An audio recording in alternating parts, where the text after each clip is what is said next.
कक्षा 12वीं के त्रैमासिक पेपर का रियल पेपर मैं आपको दिखाने वाला हूं। यदि आप हमारे चैनल में पहली बार आए हैं तो चैनल को सब्सक्राइब कर लीजिए। चलिए हम स्टार्ट करते हैं कि समय आपको 3 घंटा मिलेगा, पूर्णांक 70 का रहेगा और यदि ये पेपर आप अच्छे से सॉल्व कर लें पहले से तो 70 में 70 लाएंगे। तो निर्देश पढ़ लेते हैं। सबसे पहला है कि सभी प्रश्न करना अनिवार्य है, सभी प्रश्न हल करना अनिवार्य है। दूसरा है प्रश्न क्रमांक 1 से 4 तक वस्तुनिष्ठ प्रश्न आएंगे, जिसमें 28 प्रश्न, प्रत्येक प्रश्न 1 नंबर का होगा। तीसरा है प्रश्न क्रमांक 5 से 12 तक प्रत्येक प्रश्न 2 अंक का है। शब्द सीमा लगभग 30 शब्द है, तो 2 अंक के प्रश्न को आपको 2 या 3 लाइन में लिखना है, अधिक से अधिक 4 लाइन में। प्रश्न क्रमांक 13 से 16 तक प्रत्येक प्रश्न 3 अंक का है। शब्द सीमा लगभग 75 शब्द का है, इसमें आपको 7 से 8 लाइन लिखना है। निर्देश में 5वां है प्रश्न क्रमांक 17 प्रश्न 4 अंक का है। शब्द सीमा लगभग 120 अंक का है।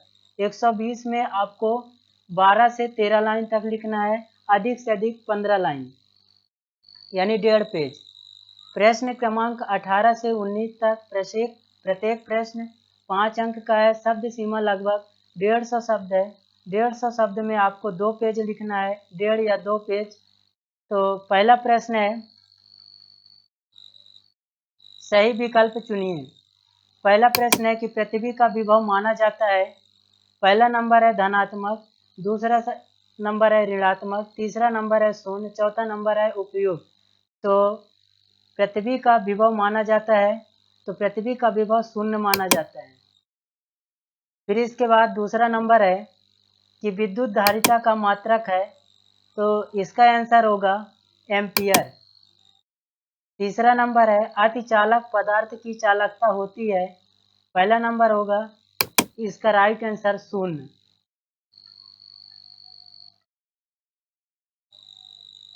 चौथे नंबर का प्रश्न है कि एक गतिमान आवेश उत्पन्न करता है, तो इसका राइट आंसर होगा विद्युत एवं चुंबकीय क्षेत्र।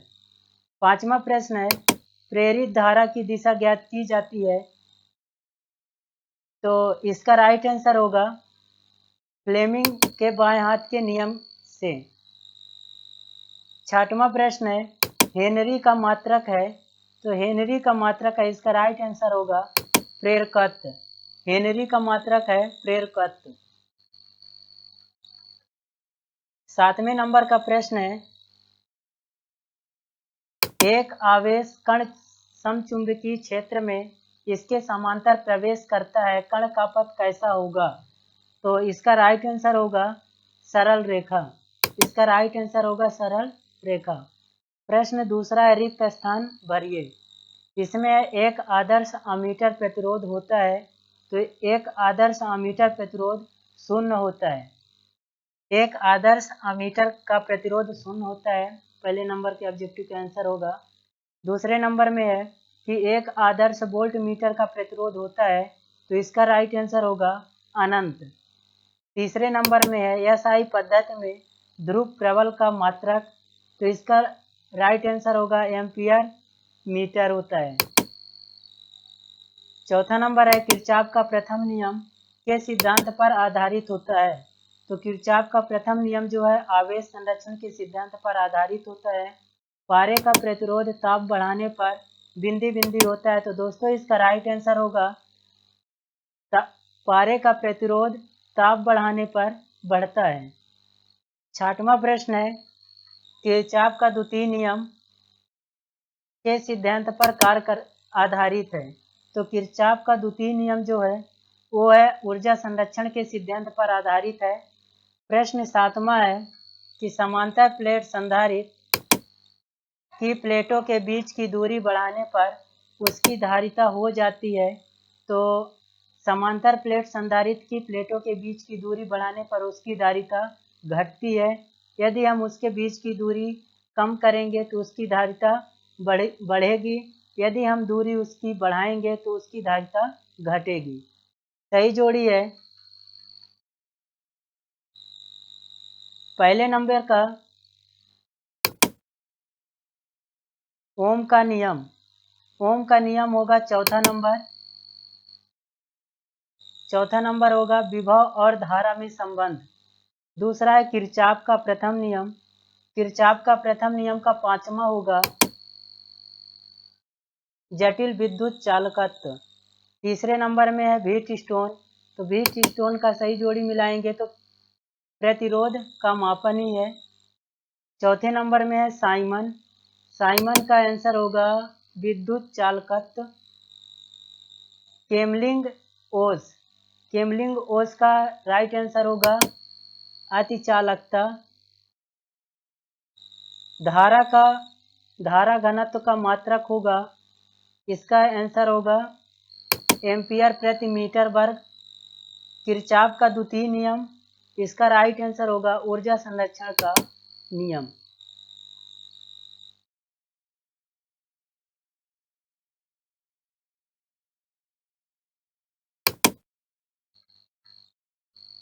अब है एक वाक्य में उत्तर। इसका पहला प्रश्न है अनुगमन वेग और विद्युत क्षेत्र की तीव्रता में संबंध लिखिए। वीडियो लेंदी हो रहा है इसलिए हम आपको प्रश्न दिखाई दे रहे हैं। अब संधारित्रों को श्रेणी क्रम में कब जोड़ा जाता है? द्रव्यमान स्पेक्ट्रोमीटर क्या है? धारामापी की कुंडली के बीच में नर्म लोहे के क्रोड क्यों रखा जाता है? चुंबकीय क्षेत्र रेखाएं के कोई दो गुण लिखिए। चुंबकीय फ्लक्स का मान अधिकतम कब होगा? इलेक्ट्रॉन वोल्ट किसका मात्रक है? प्रश्न पांचवा है समविभव पृष्ठ किसे कहते हैं? इसके अथवा में पृथ्वी के विभव को शून्य क्यों माना जाता है? प्रश्न छठवां है मोटर गाड़ी को स्टार्ट करने पर उसकी हेडलाइट कुछ मंद क्यों हो जाती है? अथवा में एम्पियर का परिपथीय नियम लिखिए। सातवां है चुंबक संबंधी गास का नियम लिखिए। अथवा में बायोसेवाइट का नियम लिखिए। फिर है आठवां प्रश्न है चुंबकीय क्षेत्र रेखाएं क्या है, उसके गुण लिखिए। विद्युत चुंबकीय प्रेरण किसे कहते हैं? नौवां प्रश्न है कि